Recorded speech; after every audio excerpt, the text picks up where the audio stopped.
Why did the U.S. enter the Great War, also known as World War I, and was it justified in entering? By Ariana Deeds. Due to consistent pressures from Germany U-boat warfare and pressures from the American people after an attack on the cruise liner ship Lusitania, which you can see a political cartoon on the left, the United States justifiably entered the Great War on April 4, 1917, when Congress declared war on Germany. In the early 19th century, Germany was showing exponential growth economically and politically, with the expansion and strengthening of their navy and German colonies being planted around the world.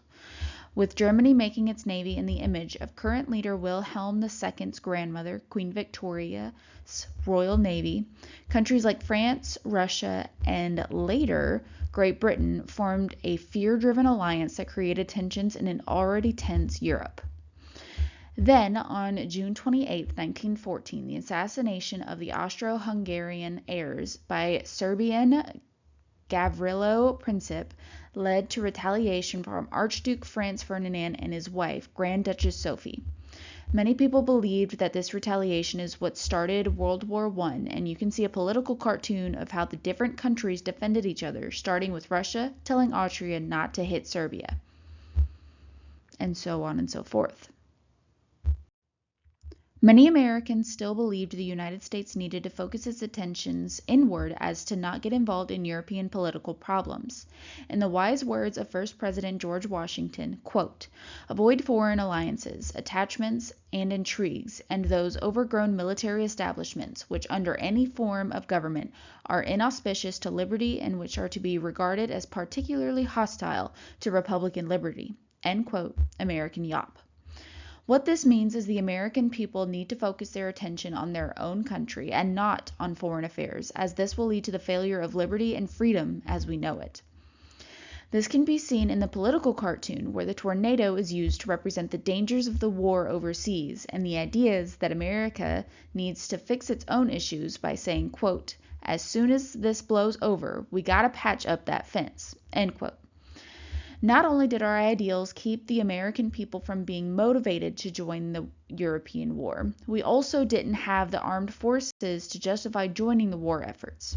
It was underfunded, unorganized, and in a world of ever-growing technology, it was difficult for the few enlisted to keep up with the growing demand.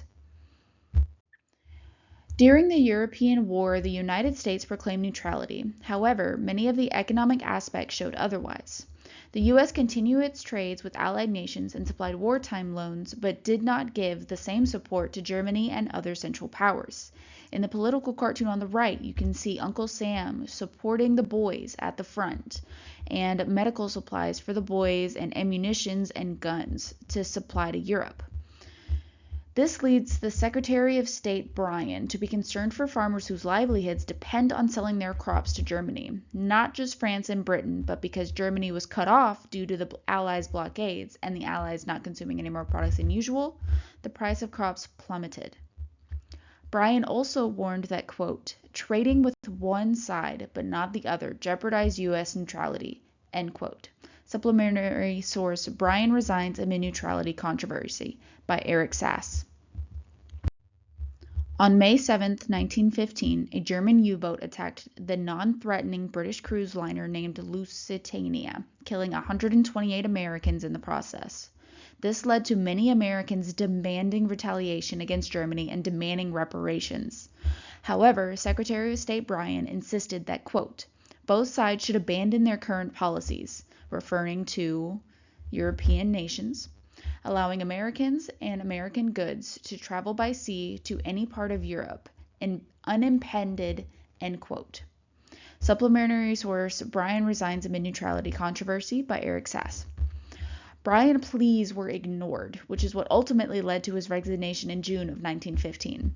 But America tried to use diplomacy instead of aggression towards Germany by demanding Germany give reparations in exchange for the lives lost from the Lusitania. But these demands were ignored by saying the Lusitania was carrying munitions, therefore it was fair game for self-defense. Other demands were made and still ignored.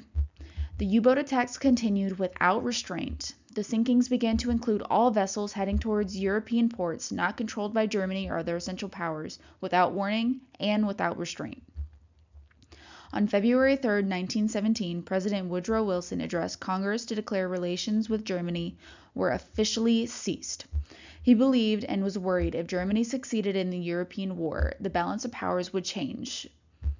In his address to Congress on February 3, 1917, he said, quote, "American ships have been sunk, American lives taken, in ways which it has stirred us very deeply to learn of. But the ships and people of other neutral and friendly nations have been sunk and overwhelmed in the waters in the same way. There has been no discrimination. The challenge is to all mankind." End quote. Supplementary source: President Wilson's War Message to Congress, 1917, by Woodrow Wilson. President Wilson says this to show Congress and the American people there is a time for diplomacy and there is a time to remain neutral. But Germany has decided to show no restraint, so the United States should not take these unrestricted attacks and pretend it didn't happen. It's time to stand up for ourselves and show Germany we cannot be bullied anymore. We will stand for what's right and defend our way of life, democracy, and freedom. 2 months later, on April 4th, 1917, Congress declared war on Germany. On May 18, 1917, Congress approved drafting men for the military, which wasn't objected by the people, but wasn't popular either. Many people believed war was a political battle amongst the rich and powerful that used the lower classes to their advantage. Eugene V. Debs once said, quote, "The master class has always declared the wars. The subject class has always fought the battles. The master class has had all to gain and nothing to lose, while the subject class has had nothing to gain and all to lose, especially their lives." End quote. Supplementary source: Critique of World War I by Eugene V. Debs. A great example of what Debs was trying to portray is in the political cartoon on the left of the two leaders using the lower class as pawns in the chess match. As President Wilson got closer to convincing Congress to declare war, the more support he saw from the American people. In the American Heritage, author John Lukács states, quote, "Many Americans were now inclined to believe that it was the destiny of the United States to provide a model for the old world, and by 1917, most Americans were willing and many were eager to go over there, to decide and win a war through the employment of American muscle, American practices, and American ideas." End quote. This showed the American people were eager to spread their ways of life by showing firsthand what we were willing to do for what's right, even if that meant going to war with Germany. Overall, I believe the United States was justified in joining the war efforts.